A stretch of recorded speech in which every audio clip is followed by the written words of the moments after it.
எல்லாரும் யார் சிஸ்டர் சுட்டி பையில வீடியோலேயே காட்ட மாட்டேன்றீங்க அப்படின்னு கேட்டிங்க. நான் ஆல்ரெடி நிறையா வீடியோவில் சுட்டி பையில காட்டியிருப்பேன். அதில் ஒரு வீடியோ வேணால் இந்த வீடியோக்கு கீழே டேக் பண்ணுறேன் பாருங்கள். நீங்கள் எல்லோரும் தான் அடிக்கடி சுட்டி பையில வீடியோவில் காட்டாதீங்க அப்படின்னு சொல்லவும் தான் நான் காட்டுறதில்ல. பட் எப்போல்லாம் செல்வா வரணும் அப்பப்போ சுட்டியை நானும் வீடியோவில் காட்டுறேன். இப்போல்லாம் அவங்க பேச ஆரம்பிச்சிட்டாங்க, நம்மளை பேச சொல்லி கேட்டுகிட்டே இருக்காங்க. இப்போ அவங்ககிட்ட வாய்ஸ் போட்டுட்ருக்கான்னு அதனால் அவங்ககிட்ட கத்திட்டு இருக்காங்க.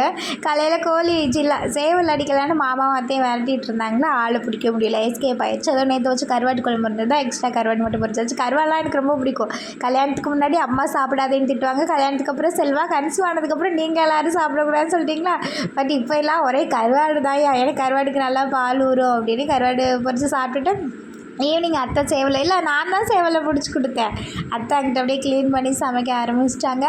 நான் ரொம்ப நாளைக்கு முன்னாடி ஆர்டர் போட்டேன் ஃப்ளிப்கார்ட்டில் ஒரு பெட்ஷீட், இன்றைக்கி தான் வந்தது. இந்த வாட்டர் ப்ரூஃப் பெட்ஷீட்டு இப்போ கொஞ்சம் யூஸ்ஃபுல்லாக இருக்குமே அப்படின்னு ஓப்பன் பண்ணதும் நமக்கு ஒரே மன உளைச்சல் ஆகி போச்சு. ஏதோ மண்ணில் போட்டு பரட்டி எடுத்துகிட்டு வந்திருக்காங்க. சரி அது கூட பரவாயில்லன்னு தான் நினச்சேன். பார்த்தா பெட்ஷீட் மாதிரி இல்லை, அது என்னமோ அந்த பைக்கெல்லாம் கவர் பண்ணுவோம்ல அந்த கவர் மாதிரி இருக்குது. வெட்ட அளவுமே பத்தலை. நான் ஒரு மாதிரி ஆர்டர் போட்டால் அதுவும் மாதிரி வந்திருக்கு. இதான் ஃபஸ்ட் டைம் எனக்கு வந்து இந்த ஆன்லைனில் ஆர்டர் போட்டு ரொம்ப மோசமாக வருது.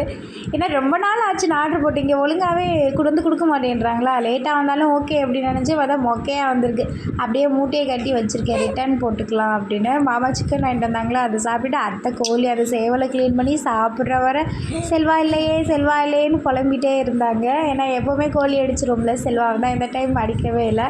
பட் அவனுக்கு நிற்கிது, நெக்ஸ்ட்டு வரும்போது அதை அடித்து சாப்பிட்டுக்கிற வேண்டியது தான்.